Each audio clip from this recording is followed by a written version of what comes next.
매일 성경과 함께하는 아침을 여는 묵상. 오늘의 묵상 본문은 이사야서 7장 1절에서 9절 말씀입니다. 우시아의 손자요 요담의 아들인 유다의 아하스 왕 때에 아람의 르신 왕과 르말리아의 아들 이스라엘의 베가 왕이 올라와서 예루살렘을 쳤으나 능히 이기지 못하니라. 어떤 사람이 다윗의 집에 알려 이르되 아람이 에브라임과 동맹하였다 하였으므로 왕의 마음과 그의 백성의 마음이 숲이 바람에 흔들림같이 흔들렸더라.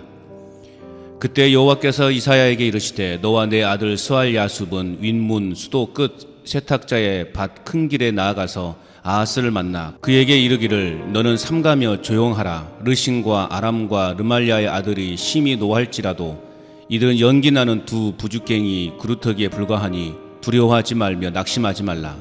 아람과 에브라임과 르말리아의 아들이 악한 꾀로 너를 대적하여 이르기를 우리가 올라가 유다를 쳐서 그것을 쓰러뜨리고 우리를 위하여 그것을 무너뜨리고 다부엘의 아들을 그 중에 세워 왕으로 삼자 하였으나 주 여호와의 말씀이 그 일은 서지 못하며 이루어지지 못하리라. 대저 아람의 머리는 다메섹이요 다메섹의 머리는 르신이며 65년 내에 에브라임이 패망하여 다시는 나라를 이루지 못할 것이며 에브라임의 머리는 사마리아요 사마리아의 머리는 르말리아의 아들이니라.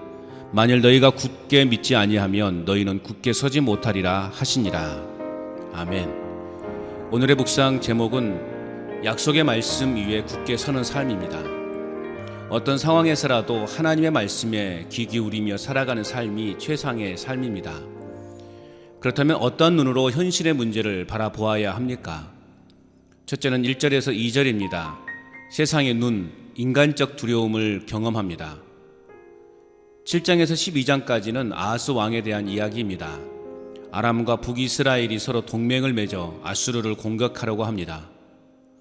이에 남유다도 함께 동참해 줄 것을 요구했지만 이를 거절하자 이들 동맹국들은 유다를 공격하기 위해 군사를 이끌고 예루살렘으로 쳐들어왔습니다.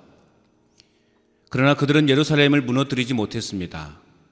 그럼에도 불구하고 아람과 에브라임의 동맹 소식을 듣게 된 유다의 왕과 백성의 마음은 숲이 바람에 흔들림같이 흔들렸습니다. 우리 안에 겨자씨만한 믿음만 있어도 어떤 위험의 순간이 닥친다 해도 하나님을 불신하는 일이 없습니다. 물론 그 순간 전혀 동요하거나 놀라지 않는다는 것은 불가능합니다. 두려움이 있고 절망의 파도가 밀려오고 어찌해야 할 바를 몰라 우왕좌왕하지만 그렇다고 해서 모든 문제의 해결자 되시고 피난처가 되시는 하나님마저 신뢰하지 못하는 지경에까지 이르지 않아야 합니다. 시편 50편 15절 말씀입니다. 환난 날에 나를 부르라 내가 너를 건지리니. 이 약속의 말씀을 분명히 믿고 살아감에도 막상 눈앞에 일어나는 현실의 상황 앞에서 두려움과 염려만이 내 삶에 있게 됩니다. 하나님을 믿고 살아가고 있음에도 언제든지 우리 인생 전체가 흔들릴 정도의 고통의 삶이 있을 수 있습니다. 세상의 눈으로 고통의 현실을 바라보면 고통과 절망의 늪에서 영원히 빠져나오지 못합니다. 내 마음을 굳게 붙잡고 하나님을 믿는 믿음 안에서 힘겨운 싸움을 해 나갈 수 있는 결단이 필요합니다. 또한 어떤 눈으로 현실의 문제를 바라보아야 합니까? 두 번째는 3절에서 4절입니다. 주님의 눈, 성령의 도우심을 경험합니다. 하나님은 두려움에 떨고 있는 아하스 왕을 이사야에게 그의 아들 스알야숲을 데리고 가서 만나라 말씀하십니다. 스알야숲은 남은 자가 돌아올 것이다 라는 의미입니다. 특별히 아들을 데리고 가라 말씀하신 이유는 단순히 아하스 왕에게 약속의 말씀만 전하기 위함이 아니라 그 약속이 반드시 실현될 것이라는 확신을 심어주기 위함이었습니다. 하나님의 메시지는 너는 삼가 조용하라, 두려워하지 말며 낙심하지 말라입니다. 왜냐하면 아람 왕 르신과 르말리아의 아들이 심히 노한다 해도 그들은 연기 나는 두 부직갱이 그루터기에 불과하기 때문입니다. 하나님은 홍해 앞에 선 이스라엘 백성들이 두려워 부르짖을 때 너희는 가만히 있을지어다 라고 말씀하셨습니다. 거친 풍랑이 이는 배 위에서 두려워 떨고 있는 제자들에게 물 위를 걸어오시는 예수님께서 안심하라 나니 두려워하지 말라 라고 말씀하셨습니다. 겉으로 보기에는 너무나 강한 연합군이었지만 하나님 눈에는 한낱 쉽게 바스러지는 부직갱이에 불과했던 것입니다. 아무리 거센 풍파가 내 인생에 몰아닥친다 할지라도 겨자씨만한 내 믿음은 결코 무너뜨릴 수 없습니다.